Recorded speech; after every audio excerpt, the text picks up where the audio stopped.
यिनै हुन् दिनहुँ बङ्गलादेशमा चल्ने सवारी साधनहरू। यो अवस्था हो बङ्गलादेशको, जहाँ साझा बसहरू मर्मत नै नगरी सडकमा गुडाइन्छन्। कसैको झ्याल छैन, कसैको ढोका लत्रिएको, सिसा फुटेको, सिट फाटेको, तर चालकहरूलाई कुनै चासो हुँदैन।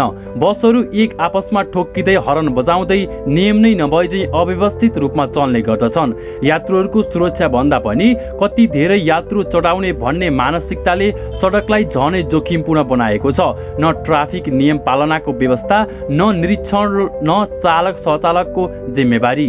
यी सबै मिलेर बङ्गलादेशको सार्वजनिक यातायात दैनिक जसो जाम, भिडभाड र दुर्घटनाले भरिएको अवस्था देखिन्छ भने यहाँको सरकारलाई पनि कुनै चासो छैन। यसरी ट्राफिक नियम नै पालना नगरी दिनौँ जसो साझा बसहरू त्यहाँ चल्ने गर्छन्।